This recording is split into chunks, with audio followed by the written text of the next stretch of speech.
Hi guys, welcome back to our channel. I'm Serena. And I'm James. And we are Lifeafterunion, and today we are giving you a little update, a 6-month update on our daughter Claire, born on 11/11, and pretty much everything that's happened since then. Watch this video.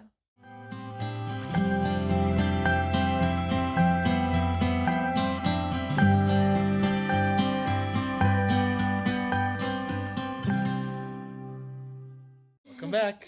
Welcome back to the channel. Thank you guys so much for being here today. If you haven't already, hit the like button, subscribe to our channel, and hit the little notification bell so you are notified every time we have a new video that comes out. We are making these videos about once a week, maybe twice a week if you're lucky, and if we're lucky. Yeah, that's what I was thinking.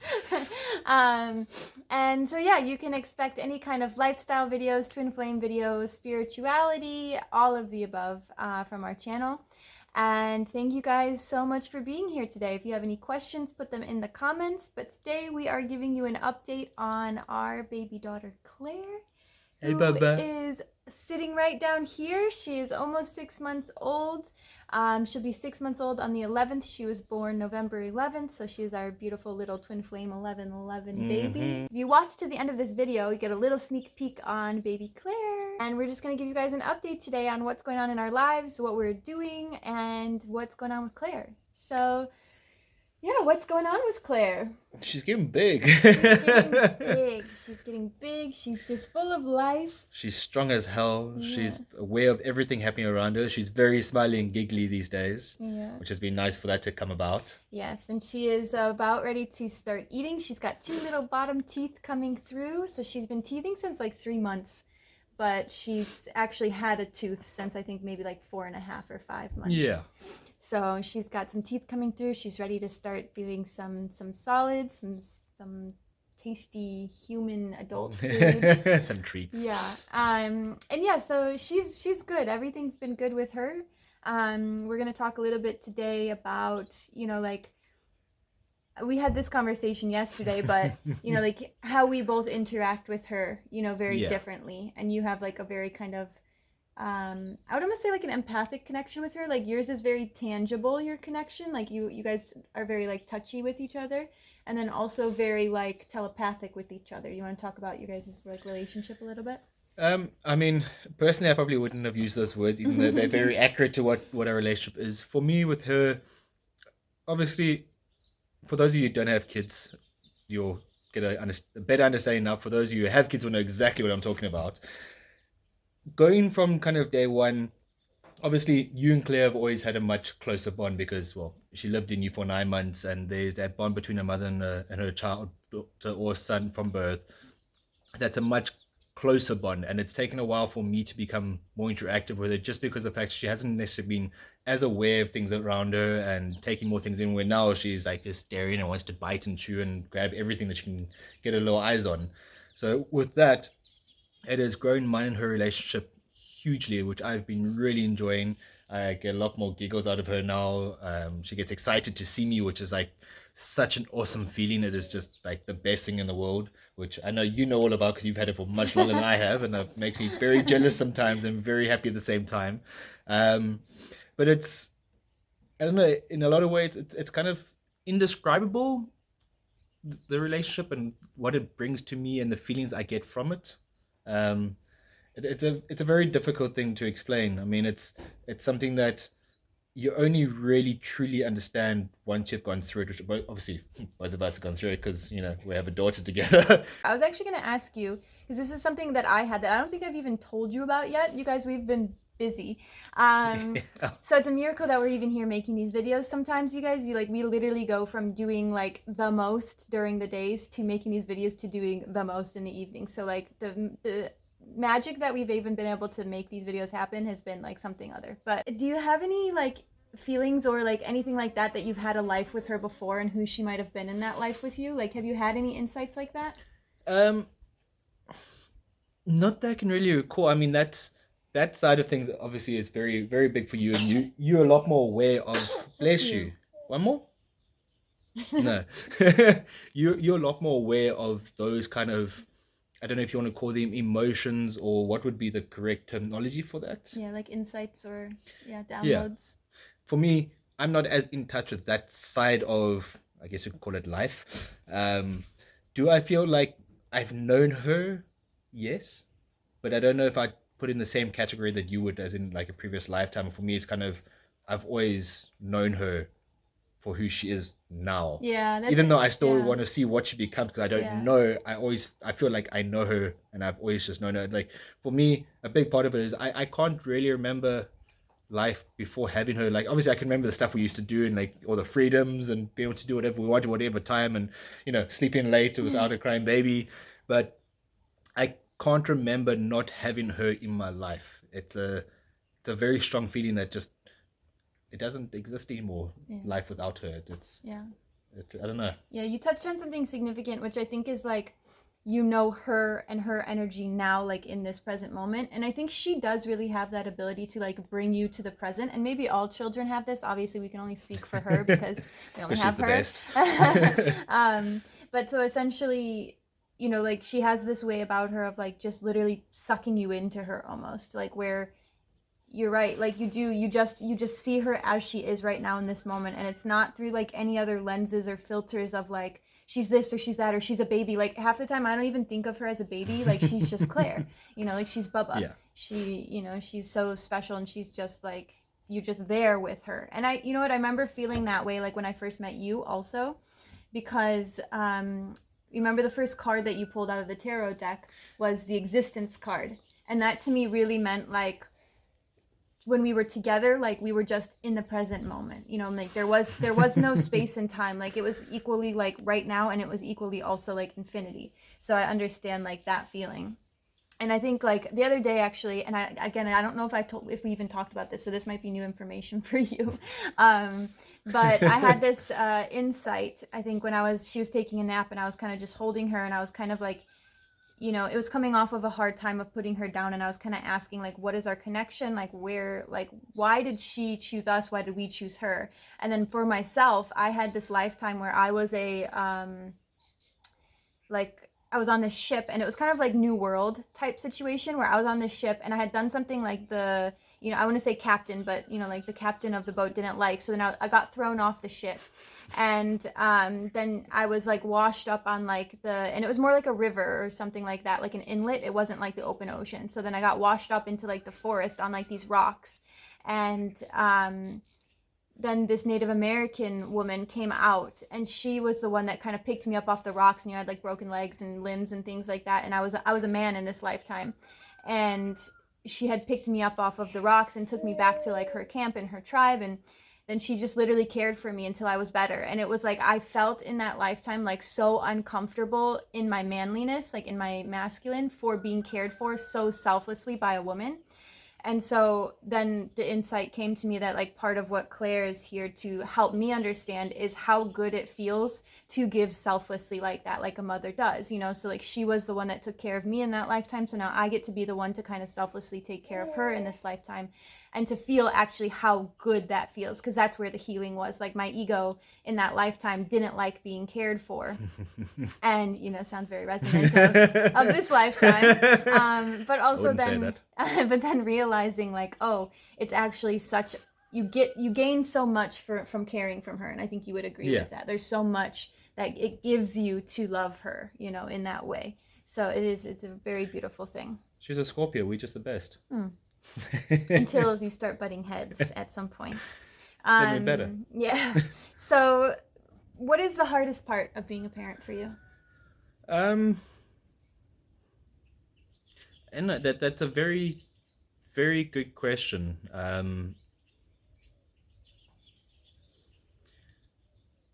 I mean, there's a lot of things that you could look at as being very difficult things, but as at the same time very rewarding things. So it's kind of a double-sworded, or double-edged, sorry, not a double-sword, a double-edged question. I'd probably say one of the first things that comes to mind is just the fact that if we want to do something, we actually have to think it through a lot more. There has to be a lot more planning behind it. We can't just be like, okay, cool, we're going to go either to the beach for a quick little stroll, because we got to make sure, okay, well, Has Claire napped? Is she busy sleeping? Does she need a diaper change? Do we have extra diapers to take with her? Do we have a nap bag? Do we have, obviously, enough milk inside of you to feed her if she needs to be fed while she's down there? Has she been fed? There's a lot more to consider. So I wouldn't say that it's kind of the hardest thing or one of the hardest things, but it's definitely a big change from not having a kid. And it's something that you kind of constantly having to work on. Yeah. It never really comes by just like, I mean, there are days where, we're like, okay, we're going to do this, and we pick Claire up because we know that already. We don't have to think that she's been fed or slept or anything, and we kind of just out the door and it's all easy going.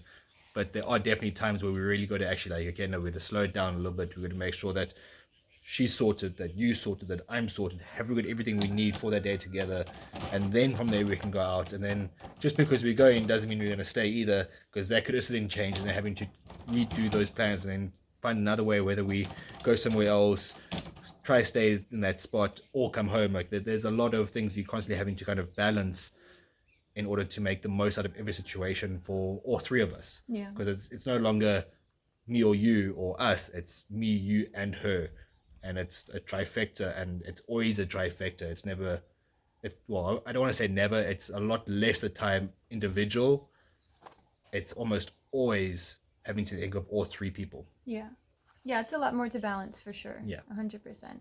I think for me it would be like being highly sensitive. There's a lot of like stimulation that can be a lot for me. And so having a baby, and this is honestly this out of any of my fears. So if you're also highly sensitive and you don't have kids and you're like being afraid of this, it was like my biggest fear that I was going to be a terrible mother because I wasn't going to be able to handle the overstimulation. And so like when you think about that, like when you're neurodivergent or you're highly sensitive, right? And you have this nervous system that operates differently, when she cries, it affects you more deeply, right? And obviously we all know as a mother and a father, obviously, it also affects you. I'm not saying it doesn't affect you, but you know, as a mother, it hits your nervous system in a really intense way. And then being highly sensitive on top of that, highly sensitive people usually need more sleep. So having that lack of sleep where you're up every couple hours feeding her, or like right now where she's teething and she's crying at nighttime because her teeth hurt her, and then we're giving her more medicine, and you know, all of these kind of things, like navigating those types of things.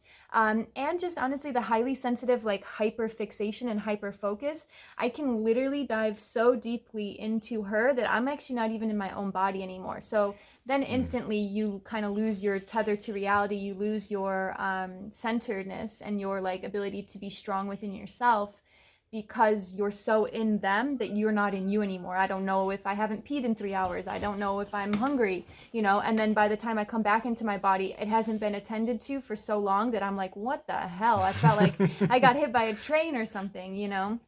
And then that's usually when you get home from work and I'm like, Yeah. you know? I get the raw end of it. Yeah. And actually, you know, I was thinking about that in the twin flame dynamic just the other day. I was thinking like how much we really get the raw end of each other. Like that's a really special position to be the one that has to see like the worst parts of each other. Like not, I don't want to say all the time, but like, you know, like we really do like see the worst parts of each other, and obviously still love each other, but Yeah. it is hard.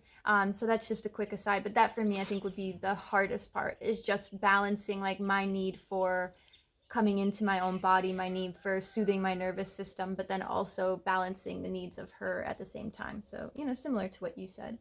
Yeah. What's the best part for you?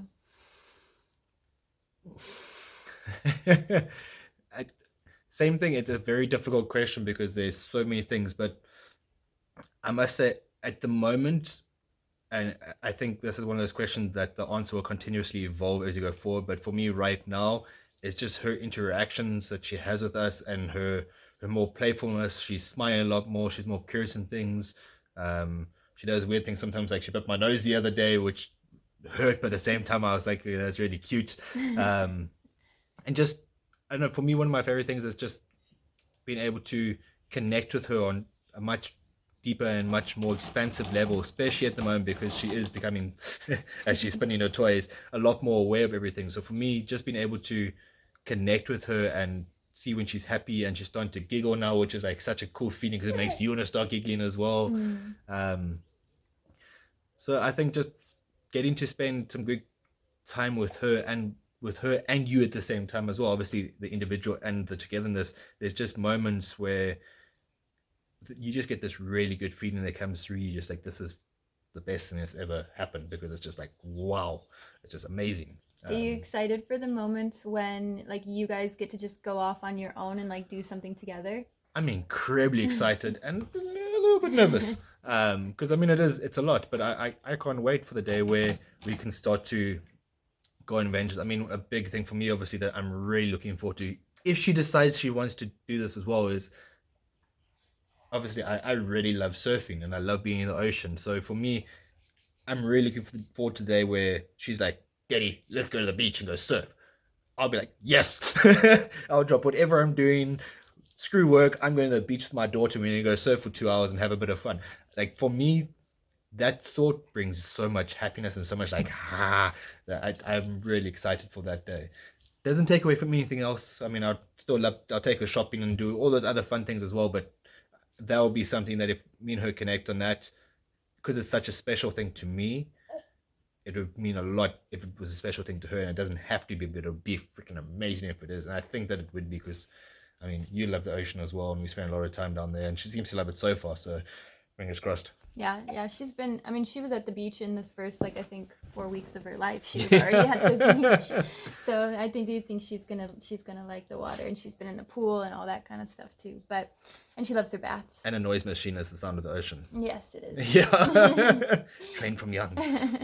So I think for me, one of my favorite parts of, being a parent, or like my favorite things that is happening right now, I agree with you. Like, hearing her laugh is like, it's like one of those things I had to control myself a little bit to try and not make her laugh too much, because like sometimes she doesn't want that, but like it's just like one of those sounds that like really just makes you so excited.